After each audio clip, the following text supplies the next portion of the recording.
लड़ाई जीतकर राजा कृष्णदेव राय ने विजय उत्सव मनाया। उत्सव की समाप्ति पर राजा ने कहा, लड़ाई की जीत अकेले मेरी जीत नहीं है, मेरे सभी साथियों और सहयोगियों की जीत है।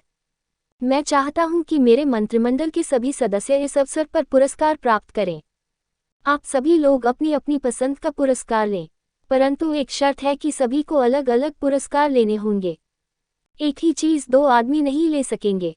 ये घोषणा करने के बाद राजा ने उस मंडप का पर्दा खिंचवा दिया जिस मंडप में सारे पुरस्कार सजाकर रखे गए थे।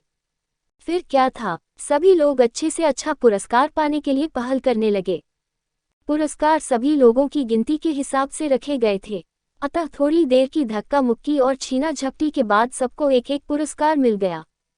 सभी पुरस्कार कीमती थे। अपना अपना पुरस्कार पाकर सभी संतुष्ट हो गए। अंत में बचा सबसे कम मूल्य का पुरस्कार एक चांदी की थाली थी। ये पुरस्कार उस आदमी को मिलना था जो दरबार में सबके बाद पहुंचे, यानी देर से पहुंचने का दंड। सब लोगों ने जब हिसाब लगाया तो पता चला कि श्रीमान तेनालीराम अभी तक नहीं पहुंचे हैं। ये जानकर सभी खुश थे।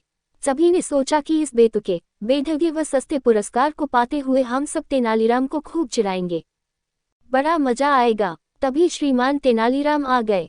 सारे लोग एक स्वर में चिल्ला पड़े, आइए तेनालीराम जी, एक अनोखा पुरस्कार आपका इंतजार कर रहा है।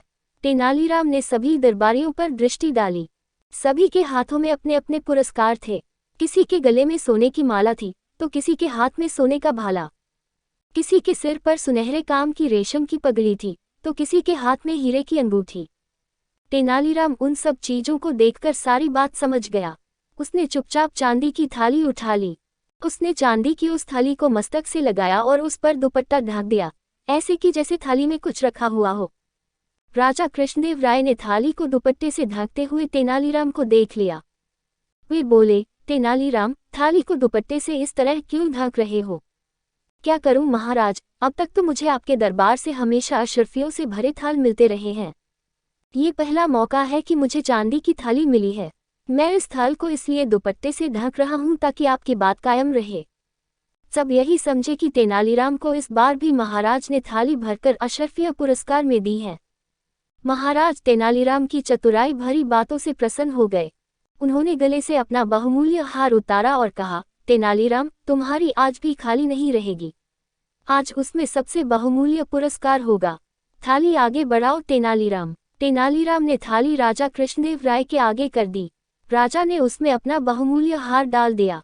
सभी लोग तेनालीराम की बुद्धि का लोहा मान गए।